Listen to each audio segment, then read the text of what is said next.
Welcome to the Storybook Moment for kids and every kid at heart, from 1 to 110. This is Brenda Harris greeting you in the precious name of Jesus. Fleeting, fearful thoughts managed to plow their way into the paralyzed brain of the man of God. He knew this was coming, but that didn't make it any easier.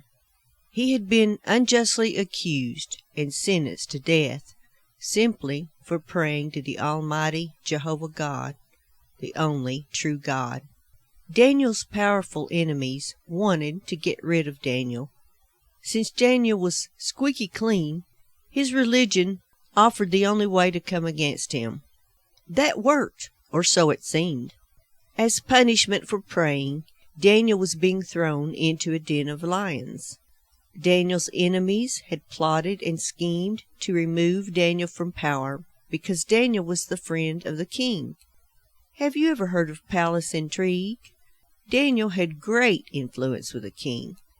Daniel's enemies were so jealous that the king listened to Daniel. They could not see straight.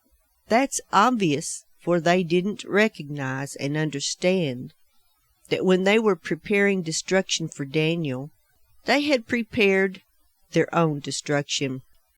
Thoughts of powerful jaws and tearing teeth were ripping through Daniel's brain as he was thrown into the den of lions. The door was shut, and all Daniel could do was stand while doing the one thing that had gotten him into trouble in the first place: pray. His brain managed to remember a verse in Psalm 91. He who dwells in the secret place of the Most High shall abide under the shadow of the Almighty. Daniel had heard the powerful roar of the lions as he was being thrown into the den of lions. Have you ever heard the roar of a lion? The roar of a lion is deep at 114 decibels, deeper than any bass guitar, and can be heard 5 miles away. That can strike fear into the heart of any creature that the lion sees as his prey. Powerful trembles ran through Daniel's body as he stood before the lions. Then a great marvelous thing happened. When Daniel stood, he noticed that the largest, most powerful lion tried to begin his strongest, loudest roar. The lion's jaws would not even open. In fact, as the lion started to open his jaws to roar, Daniel heard a tiny little squeak like a mouse escape from the lion's mouth. The lion tried, right as his jaws were being shut. But the lion could not open his powerful jaws. The lion could not roar. I guess that lion was really surprised. Daniel looked in amazement, and then wanted to laugh uproariously at the thought of a lion squeaking like a mouse. But Daniel controlled his urge to laugh. He didn't want his jailers to hear. Daniel said, "Nice kitty, nice kitty, kitty," as all the lions gathered around. The leader lion sat down on his haunches before Daniel and gazed into the eyes of Daniel. If lions can express awe, this one did. He saw something in Daniel that commanded great respect. All of the lions showed great respect for Daniel the entire night, because the great God Jehovah had shut the mouths of the lions. Somehow Daniel was no longer afraid, for great peace, the shalom of God, descended upon Daniel. Daniel was able to get a good night's sleep because the fur of the lions offered him warmth from the hard, cold floor. Daniel did not see one mean tonsil the whole night long. Shalom eluded the king, however. He could not sleep. He was in deep distress because of the plight of his friend. He knew that Daniel was his friend and greatly respected Daniel. The king berated himself over and over because he had been such a fool. His pride had allowed himself to be persuaded by those evil, wicked counselors. He paced the floor and wrung his hands, and as soon as morning arrived, he went to the lion's den.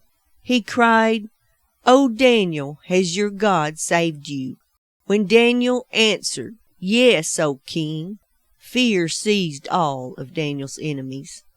Daniel was quickly removed from the den of lions. Daniel's enemies were thrown into the lions' den, and before Daniel's enemies hit the floor, the lions had already torn into them. After that, the king became a great influence in his kingdom for the belief in the God of Daniel. As Daniel walked away on that great day of salvation, he prayed a compassionate prayer to his precious God Jehovah. "O God, please deliver all of your little ones from the powerful jaws of the lions, from now and forevermore." God has been doing that for generations, and will continue doing that as long as there are seasons on the earth. The singing voice of Daniel could be heard in the lion's den as Daniel joyfully walked away that day. "O God, you won't allow your Holy One to see corruption. My help comes from the Lord. My help comes from the Lord, who made heaven and earth.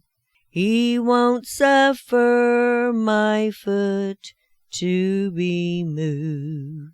He won't suffer my foot to be moved."